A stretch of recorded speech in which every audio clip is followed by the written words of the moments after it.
इस वीडियो में हम सीखेंगे स्क्वायर निकालना ऐसे नंबर्स का जो कि 10 के करीब हो। दो स्टेप रहती हैं इसमें। पहला हम आइडेंटिफाई करते हैं बेस और दूसरा हम निकालते हैं गैप को। अब चूंकि हम 10 के करीब का नंबर देख रहे हैं तो बेस हमारा इन केसेस में रहने वाला है 10। नेक्स्ट हमें निकालना रहता है गैप, तो वो हम नंबर के हिसाब से निकालेंगे। अब जो प्रोसेस हम फॉलो करेंगे वो रहेगा, सबसे पहले हम निकालते हैं सम। ये हो गया पहला पार्ट। दूसरा पार्ट जो रहता है वो होता है गैप का स्क्वायर। ये दो चीजें हमें करनी रहती हैं, पहला सम निकालना रहता है, दूसरा गैप का स्क्वायर निकालना रहता है। सम क्या होगा? नंबर प्लस गैप, ये हमारा टोटल सम बनेगा और गैप हम नंबर के हिसाब से यहां पर निकालेंगे। अभी जो गैप निकलता है इसमें नंबर ऑफ डिजिट्स हम कितनी लिखेंगे, तो यहाँ पे जो नंबर ऑफ डिजिट्स होंगी वो बराबर होंगी हमारे बेस में जीरो कितने हैं उसके। तो चूंकि हम बेस 10 ले रहे हैं तो यहाँ पर जो डिजिट आएंगी, नंबर ऑफ डिजिट होंगी वो 1 के बराबर होंगी। मतलब हमें यहाँ पे एक डिजिट लिखनी है बस। इसे हम हमारे एग्जाम्पल से समझते हैं। हमें निकालना है 19 का स्क्वायर। तो यहाँ पर बेस हमारा है 10, बेस जो है वो है 10 और जो गैप है वो होगा 19 माइनस 10 9। अब हम ये वाला प्रोसेस फॉलो करेंगे। सबसे पहले सम निकालेंगे तो 19 में ऐड करेंगे हम 9 को। तो जो पहला पार्ट है वो है 19 प्लस 9, ये पहला पार्ट। दूसरा पार्ट गैप का स्क्वायर मतलब 9 का स्क्वायर।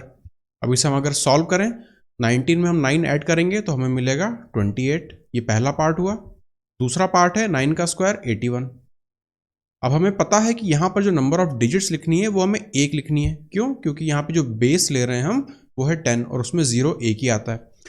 तो यहाँ पर जो 8 है इसे हम कैरी फॉरवर्ड दे देते हैं इस 28 को, तो यहाँ से हमें मिलेगा 1।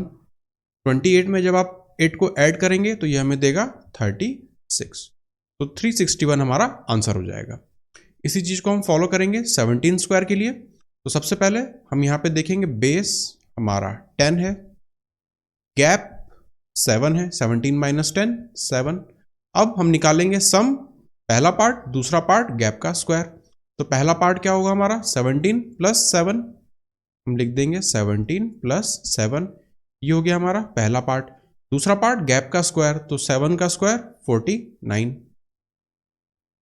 अब हमें पता है कि यहाँ पर जो हमारी डिजिट आनी है वो कितनी होनी चाहिए, एक डिजिट होनी चाहिए, क्योंकि बेस जो है उसमें एक जीरो है। तो यहाँ से पहले हम इसे सिंप्लीफाई कर लेते हैं। 17 में जब आप 7 ऐड करेंगे तो आपको मिलेगा 24, ये पहला पार्ट था। यहाँ से आया था हमारा 49। अब यहाँ पर हमें एक डिजिट रखनी है तो हम 9 को रखेंगे और 4 को, इसे 24 को कैरी फॉरवर्ड दे देंगे।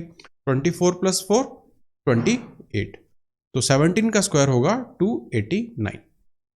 ये तरीका है किसी भी नंबर का जो कि 10 के पास हो उसका स्क्वायर निकालने का।